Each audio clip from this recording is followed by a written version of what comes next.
여러분 안녕하십니까? 최순보 목자입니다. 찬양이 너무나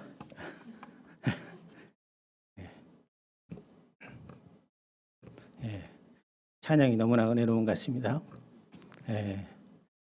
개인적으로 솔로 부르신 자매 목자님 아주 은혜가 됩니다. 하나님께서 이 말씀을 통해서도 충만한 은혜 부어주시기를 기도합니다. 겸손으로 살기 요절 말씀 빌립보서 2장 5절 함께 읽고 시작하도록 하겠습니다. 시작. 너희 안에 이 마음을 품으라. 곧 그리스도 예수의 마음이니. 우리 교회에 자녀가 셋 이상인 분들이 많이 있죠. 저도 아들 셋을 키우고 있는데요. 부모가 자녀들에게 바라는 것은 자녀들이 서로 화목하게 지내는 것일 겁니다. 이것이 부모의 기쁨입니다. 자녀들이 아무리 공부를 잘하고 좋은 직장에 취직하고 매달 100만 원씩 용돈을 주어도 형제들끼리 갈라져 서로 싸운다면 그것처럼 부모의 마음을 아프게 하는 것도 없을 것입니다. 오늘 본문의 빌립보 교회를 향한 사도 바울의 마음도 이런 부모의 마음이 아닐까요? 빌립보 성도들 사이에 갈등과 다툼이 있다는 소식을 바울이 듣게 됩니다. 바울의 마음이 얼마나 아팠을까요? 아니, 우리 하나님의 마음이 얼마나 아팠을까요?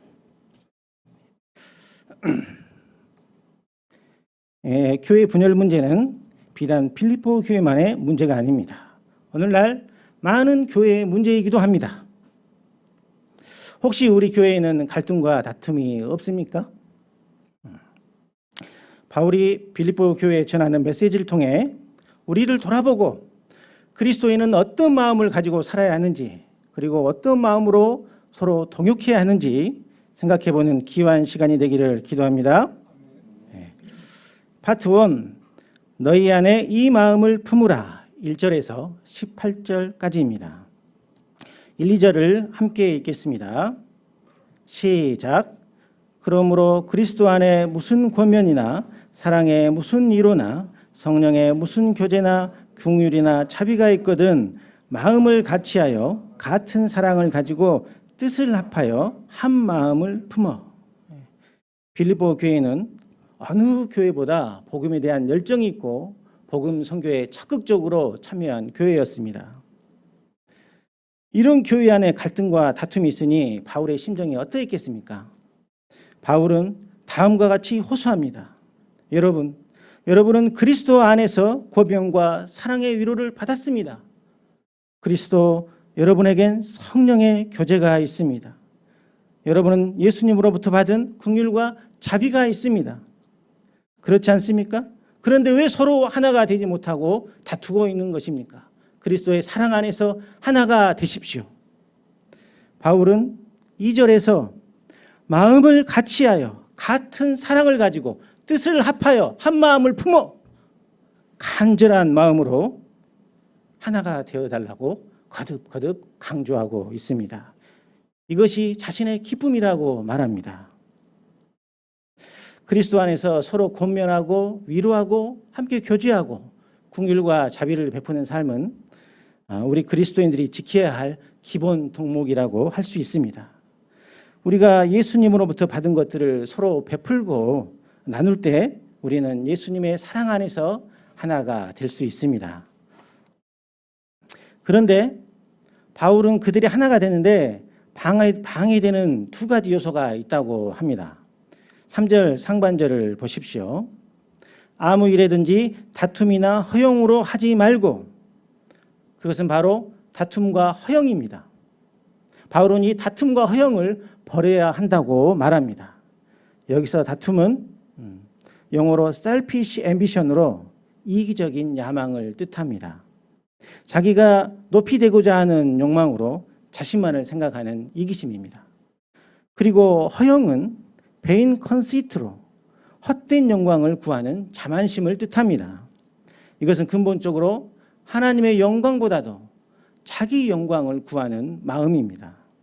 우리가 이러한 다툼과 허영의 마음으로 일을 하게 되면 어떻게 되나요? 마음으로 형제를 비판하고 정죄하며 말로써 형제에게 상처를 주게 됩니다. 그러므로 교회의 공동체가 하나가 되기 위해서는 겸손한 마음이 밑바탕이 되어야 합니다.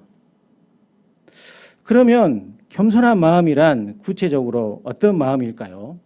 3절 하반절에서 4절을 함께 읽어보겠습니다. 시작. 오직 겸손한 마음으로 각각 자기보다 남을 낮게 여기고 각각 자기 일을 돌볼 뿐더러 또한 각각 다른 사람들의 일을 돌보아 나의 기쁨을 충만하게 하라. 첫째, 겸손한 마음은 자기보다 남을 낮게 여기는 마음입니다. 나보다 남을 낮게 여긴다는 것은 무조건 다른 사람을 우러러보고 자신을 비하시키면서 열등감에 빠지란 말이 아닙니다. 또는 어떤 사람이 심각한 죄를 범했는데도 맹목적으로 저 사람이 나보다 훌륭하다라고 생각하라는 것도 아닙니다. 우리가 나보다 남을 낮게 여기는 것은 상대방의 장점과 훌륭한 점을 찾아서 그 사람의 인격을 존중해주고 그 사람의 존재를 깊이 인정해 주는 것입니다. 각 사람은 하나님의 형상을 닮은 존재이기 때문에 그 사람만의 고유한 장점이 있습니다. 여러분 옆에 있는 그 형제 자매님들을 얼굴 한번 봐보십시오. 예, 장점이 보이시죠? 예. 예. 어떤 사람은 피싱을 잘하고 어떤 사람은 양육을 잘합니다. 물론 둘 다 잘하는 사람도 있죠. 유머와 이투가 있어 모임의 분위기를 잘 띄워주는 사람이 있는가 하면 말이 없지만 뒤에서 다른 사람을 잘 받쳐주는 사람도 있습니다. 센터나 장막에서 청소나 정리 정돈을 잘하는 사람도 있습니다. 우리 가운데 누구를 예로 들까 하다가 딱 이분이 생각났습니다. CBF를 열심히 섬겨주고 계시는 우리 대열 목자님. 대열 목자님은 항상 미소 짓는 얼굴로 다른 사람들을 편안하게 해줍니다. 컴퓨터도 잘 다루고 전자기기도 잘 다룹니다. 또 기타도 잘 치시고 특히 CBF 어린이들의 이 눈높이에 맞춰서 잘 놀아주는 장점이 있습니다. 우리가 대울 목자님이 자신의 장점을 잘 살려서 하나님께 귀 쓰임 받도록 옆에서 도와주는 것이 자신보다 남을 낮게 여기는 마음일 것입니다. 둘째, 겸손은 자기 일뿐만 아니라 다른 사람의 일을 돌보는 것입니다. 우리는 먼저 자신의 일을 잘 돌보는 사람이 되어야 합니다. 이는 충성스러운 청지기의 자세라고 말할 수 있습니다. 그러나 이것만으로는 충분하지 못하고 다른 사람의 일을 돌아보아야 합니다. 그런데 우리 본성이 어떤가요? 자기 일에는 깊은 관심을 가지지만 남의 일에는 무관심하는 것이 우리의 모습 아닌가요? 우리는 먼저 무관심을 회개하고 다른 사람에게 관심을 가져야겠습니다. 혹시 예배에 나오지 않는 양은 없는지, 우리 일시 귀국한 선교사님들이 불편한 점은 없는지 관심을 가져야겠습니다.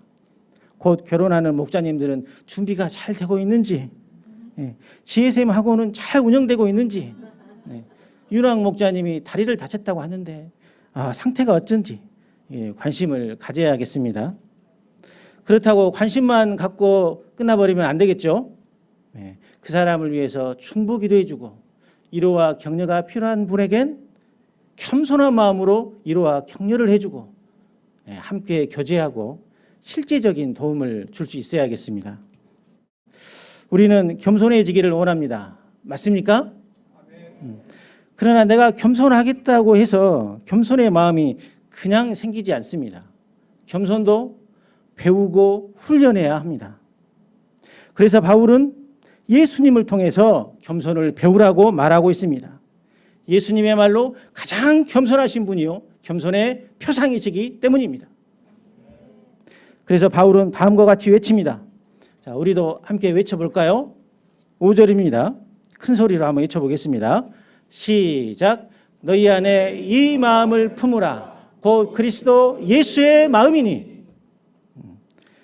그러면 우리가 품어야 할 그리스도 예수의 마음은 어떤 마음일까요? 6절에서 8절까지입니다. 첫째, 자기 권리를 포기하는 마음입니다. 6절을 보십시오. 그는 근본 하나님의 본체시나 하나님과 동등됨을 취할 것으로 여기지 아니하시고, 예수님은 그 본체가 하나님이십니다. 요한복음 1장 1절에서 4절에는 예수님은 영원 전부터 계신 하나님이요 만물의 창조주요 생명의 근원이심을 말해줍니다. 골로새서 1장 15절은 보이지 않는 하나님의 형상이심을 말해주고 있습니다.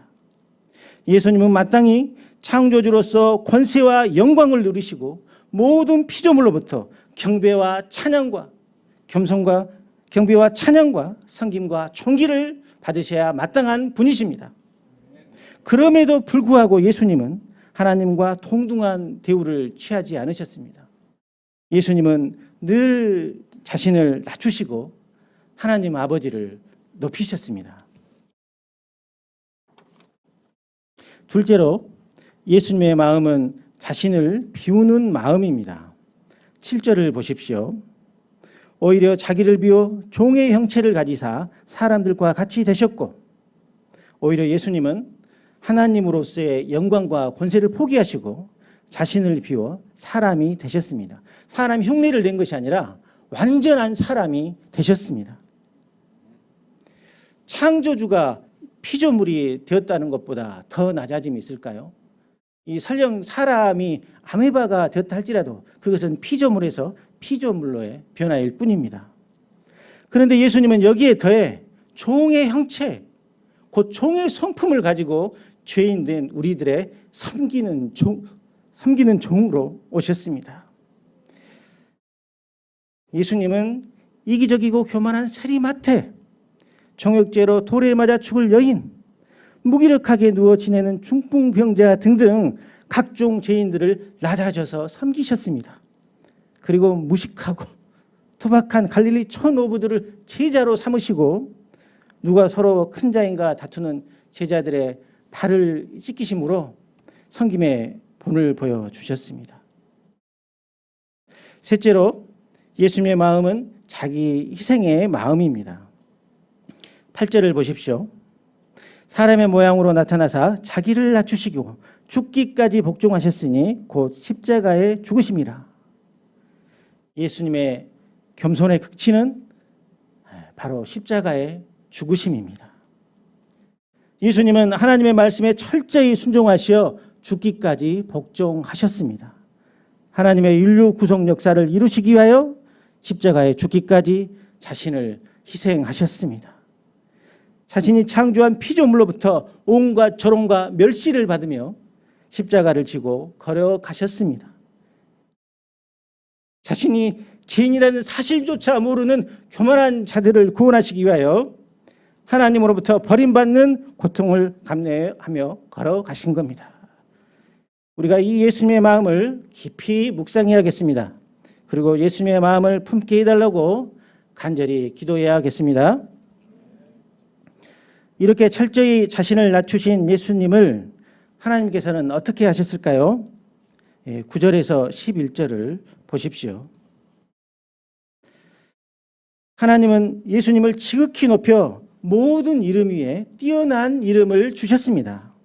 하늘에 있는 자들과 땅에 있는 자들과 땅 아래에 있는 자들로 모든 무릎을 예수의 이름에 꿇게 하셨습니다. 그리고 모든 입으로 예수 그리스도를 주라 시인케 하셨습니다. 이는 자신을 낮추신 예수님에 대한 하나님의 상이었습니다. 이와 같이 우리도 예수님처럼 자신을 낮추고 다른 사람을 겸손히 섬길 때 하나님께서 우리를 높여주시지 않겠습니까? 예수님은 마태복음 23장 12절에서 누구든지 자기를 높이는 자는 낮아지고 누구든지 자기를 낮추는 자는 높아지리라 말씀하셨습니다. 우리가 스스로 높이려 해도 절대 높아지지 않습니다. 오히려 낮아집니다. 하나님이 높여주셔야만 진정으로 높아질 수 있습니다. 이에 대해 사도 베드로는 다음과 같이 말했습니다. 하나님이 교만한 자를 대적하시되 겸손한 자들에게는 은혜를 주시느니라. 그러므로 하나님의 능하신 손 아래에서 겸손하라. 때가 되면 너희를 높이시리라. 겸손하게 자신을 낮추는 것이 결코 손해가 아닙니다. 왜냐하면 하나님께서 때가 되시면 우리를 높여주시기 때문입니다. 그러므로 바울은 겸손한 마음을 갖기 위해서 너희 구원을 이루라 라고 말하고 있습니다. 자신이 옆에 있든지 없든지 항상 하나님의 말씀에 복종하여 구원을 이루라고 권면합니다. 12절을 함께 읽어보겠습니다. 시작.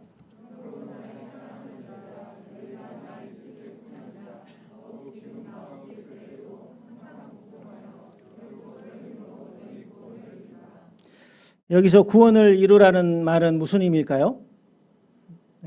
그것은 성화를 이루라는 말로서 그리스도의 형상을 담기까지 지속적으로 영적 투쟁을 하라는 것입니다. 그런데 이 영적 투쟁이 쉽습니까? 결코 만만치가 않습니다.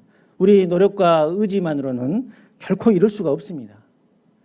전적으로 하나님의 도우심이 필요합니다. 13, 14절을 함께 읽어보겠습니다. 시작. 너희 안에 행하시는 이는 하나님이시니 자기의 기쁘신 뜻을 위하여 너희로 소원을 두고 행하게 하시나니 모든 일을 원망과 시비가 없이 하라. 하나님은 결코 우리를 내버려 두지 않으십니다. 하나님께서는 우리 안에 함께 거하시며 영적 투쟁에 승리하도록 도우십니다. 우리 안에 영적 소원을 불러일으키시고 이를 행하게 도우십니다. 왜 이렇게 하실까요? 우리를 향한 하나님의 기쁘신 뜻이 있기 때문입니다. 그것은 어그러지고 거스르는 세상 속에서 우리가 하나님의 흠없는 자녀로서 빛들로 나타내기 위함이요 생명의 말씀을 밝히는 삶을 살게 하기 위함입니다. 그렇기 때문에 우리는 모든 일에 원망과 시비가 없어야겠습니다. 서로 원망하고 논쟁하고 다투는 것은 하나님의 뜻을 거스르는 죄이기 때문입니다. 우리가 겸손한 마음으로 서로 도우며 하나가 될 때 하나님을 기쁘시게 할 수 있는 것입니다. 이처럼 사도 바울은 빌립보 성도들이 겸손한 마음으로 서로 돌아보며 한 마음을 품을 수 있다면 자신을 하나님의 제물로 드릴지라도 기쁠 것이라고 말합니다. 17, 18절을 보십시오.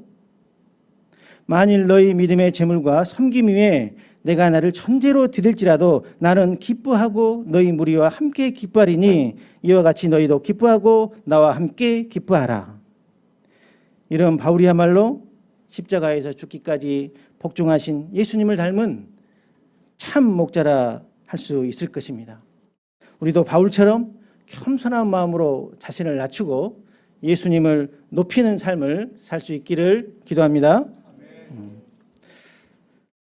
파트 2. 이와 같은 자를 존귀히 여기라. 19절에서 30절 말씀입니다. 19절에서 30절은 바울처럼 예수님의 마음으로 겸손한 동역을 이룬 두 명의 사람이 나옵니다. 바로 디모데와 에바브로디도입니다. 먼저 디모데는 어떤 삶을 살았는지 살펴보겠습니다. 19절에서 22절을 보십시오. 바울은 빌립보의 사정을 알고 안위를 받기 위해 디모데를 보내고자 합니다. 왜 디모데를 보내고자 합니까? 디모데만이 바울과 같은 마음을 가지고 빌립보 성도들을 진심으로 염려해 줄 사람이기 때문입니다. 오직 디모데만이 자기 일을 구하지 아니하고 그리스도 예수의 일을 구할 수 있는 사람이기 때문입니다. 다른 사람들은 자기 일과 상황이 우선이었습니다. 우리는 어떻습니까? 학교 시험이 우선이고 직장 일이 우선이진 않습니까? 우리의 건강이 우선이진 않습니까? 디모데도 얼마든지 바울 선생님께 자신은 나이도 어리고 조금만 신경 쓰면 위장이 탈이 나기 때문에 빌립보엔 다른 사람을 보내달라고 할 수도 있었을 겁니다. 그러나 디모데는 그렇게 하지 않았습니다. 디모데는 오로지 그리스도 예수의 일만을 생각했습니다. 디모데는 바울과 함께 동행하며 복음을 위해 바울과 함께 많은 고난도 받았습니다. 자식이 아버지의 함과 같이 겸손히 순종하며 주와 복음을 위해 수고하였습니다. 그럼 에바브로디도의 삶은 어떠한가요? 25절에서 30절을 보십시오. 디모데는 우리에게 익숙한 이름이지만 이 에바브로디도는 발음도 어렵고 낯선 이름 중에 하나입니다. 그도 그럴 것이 이 이름은 성경 어디에도 등장하지 않고 오직 빌립보에서만 등장합니다. 별로 중요해 보이지 않습니다. 그러나 그의 삶은 너무나 감동이 됩니다. 바울은 먼저 에바브로디도를 나의 형제요 함께 수고하고 함께 군사된 자라고 높이고 있습니다. 바울이 이렇게 칭찬할 정도로 에바브로디도는 주와 복음을 위해 헌신한 사람이라는 것입니다. 에바브로디도는 감옥에 갇힌 바울을 돕기 위해 빌립보에서 보낸 사람입니다. 그의 역할은 옥에 갇힌 바울을 섬기며 바울의 쓸 것을 돕는 것입니다. 그는 바울의 식사를 챙겨주고 빨래도 해주고 심부름도 하고 하는 등 온갖 허드렛 일을 담당했습니다. 이런 일은 복음 역사에 있어서 왠지 중요도가 좀 떨어져 보입니다. 주목받는 역할도 아닙니다. 사람들은 일반적으로 이런 역할을 맡으려 하지 않습니다. 예배 환경 담당이라든가 외부 안내, 수양의 기간 홀 정리, 어지러진 실내화나 신발을 정리하는 일 등등 우리는 이런 일을 하찮게 여기고 등한시하기 쉽습니다. 그러나 이런 일은 누군가는 꼭 해야 하는 일입니다. 에바브로디도는 남들이 하찮게 여기거나 기피하는 일, 이 기피하는 일을 자신의 사명으로 알고 최선을 다하였습니다. 당시 빌립보에서 로마까지 거리만 약 1500km로 좋게 40일은 걸어가야 하는 험난한 길이었습니다. 더군다나 교회에서 보낸 헌금과 물질을 들고 가야 되기 때문에 당시의 치안을 생각하면 강도로부터 목숨을 잃을 수도 있는 위험한 길이었습니다. 이 위험한 길을 누가 가려 하겠습니까? 설령 가겠다고 자원하더라도 이 헌금과 물질을 함께 보내야 하기 때문에 교회로부터 신실함을 인정받은 사람이어야만 이 역할을 맡길 수 있습니다. 이 역할에 합당한 자가 바로 에바브로디도였습니다. 그는 바울에게 가는 여정이 어찌나 힘이 들었든지 도중에 병이 들어 죽을 지경에까지 이르렀으나 하나님의 긍휼하심으로 살아났습니다. 사람이 곧 죽을 것 같은 상황에서 남 걱정할 겨를이 있겠습니까? 그러나 그는 자신의 목숨이 위태로운 상황 속에서도 자신보다 오히려 자신으로 인해 근심할 빌립보 성도들을 근심하였습니다. 그것도 심히 근심하였다고 했습니다. 그것은 그가 빌립보 성도들을 간절히 사모했기 때문입니다. 또한 에바브로디도는 그리스도의 일을 위하여 자기 목숨을 돌보지 아니하고 바울을 헌신적으로 섬겼습니다. 바울은 이렇게 자신을 희생하며 함께 복음의 동역을 이룬 에바브로디도 같은 자를 우리가 존귀히 여겨야 하는 사람이라고 말합니다. 복음 역사는 그냥 이루어지는 것이 아닙니다. 하나님은 디모데와 에바브로디도와 같은 사람들의 겸손한 동역을 통해서 복음 역사를 이루어 가십니다. 우리도 이들처럼 주와 복음을 위해 겸손한 마음으로 함께 동역하는 귀한 동역자들이 되기를 기도합니다. 이번 말씀을 맡게 되었을 때 아내는 저에게 정말 합당한 말씀이라고 했습니다.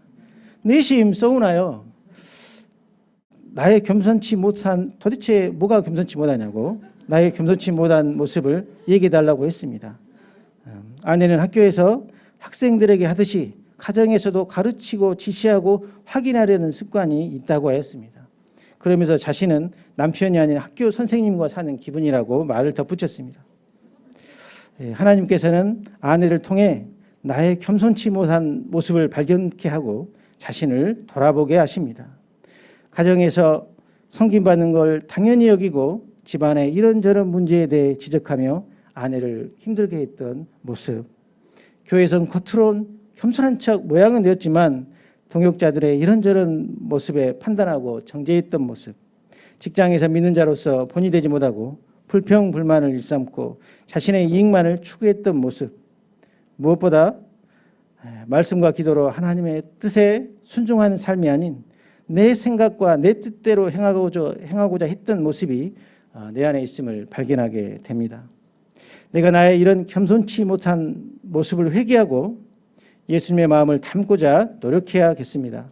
날마다 말씀 앞에 자신을 비추고 내가 죽고 오직 그리스도의 마음으로 가득 채워주시기를 간구해야겠습니다.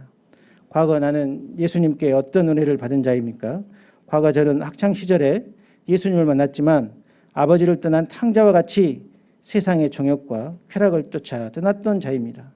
하나님께서는 이런 자를 외면치 않으시고 믿음의 결혼을 통해 이곳 UBF로 인도해 주셨습니다. 지혜의 열매만 맺다 죽을 인생을 위해 친히 낮아지셔서 십자가에 못 박혀 죽으신 예수님의 사랑을 영접할 때 참 자유와 기쁨이 임하였습니다. 하지만 교회 생활에 조금씩 익숙해지면서 나이 많은 학사양인 자신과 믿음 좋고 능력 있는 목자님들을 비교할 때 자꾸만 내 자신이 초라하게 느껴졌습니다.